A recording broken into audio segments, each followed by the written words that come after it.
think I know what this is. And I've been waiting for a while for it.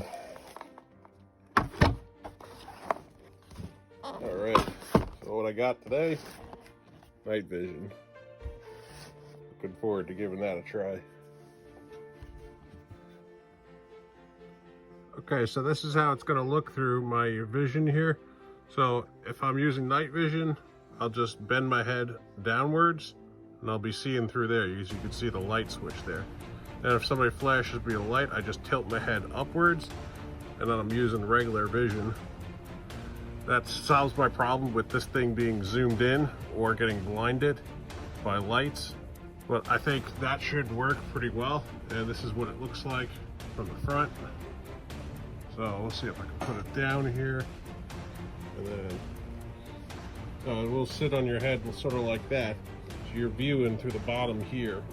And then you're tilting your head. So here, we'll use as an example. So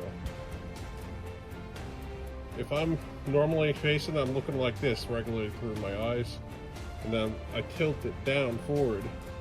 Then I'm going to be looking straight at you through this top section, which is a zoomed in like night vision binocular. It reminds me of more of a binocular than it does actual night vision. It's kind of hard to use because it's so zoomed in, but I mean, I could probably go between that and probably lights for close quarters.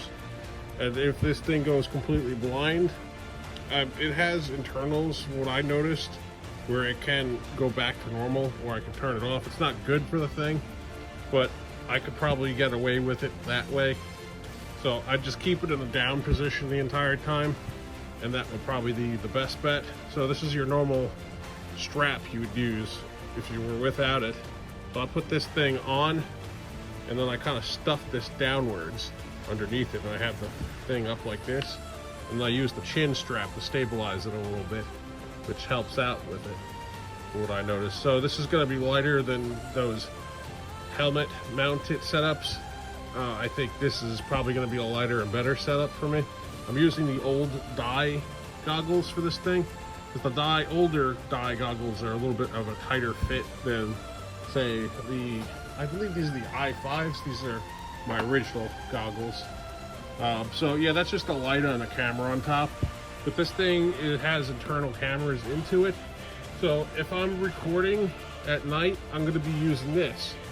I would switch my setup to this, and then I'd use this for my night vision, and then I could use the other one for daytime. I think that's going to work out very well for me. The only downside to this is I'm going to post up another video of this thing actually recording, and you'll see that one of these, this is the adjustments. You have to manually adjust that to get clarity, and then this is actually a light. So this is a invisible light to the human eye, but if you were wearing night vision, you could see that like a flashlight. But you know, average person's eye isn't going to see that. So you have an advantage over people who don't have night vision, and you have a disadvantage to people who have night vision. I mean, I can always turn the thing off and manually look if it's a real big issue, but I doubt too many people have a lot of these or are willing to modify it. What I also did was, as you can see, I drilled out or dremeled a piece of the chunk of the mask itself to get the thing to fit better. So it's just pretty much getting this to get a little bit lower is what the idea behind it. I feel it sits a little bit better. Then what I did was I ended up putting tie wraps right through here and through here. You can kind of see the other tie wrap there, actually. Yeah, there it is. And then I just sanded the tie wrap sharp parts down to get it to not be sharp. I'm not stabbing myself or anything around me. That seems to work. It's on there. It ain't going anywhere.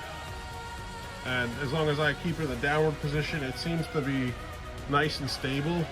So these little pieces, like this big block here, kind of just rest up against the side of this here. So it actually works out pretty well for me.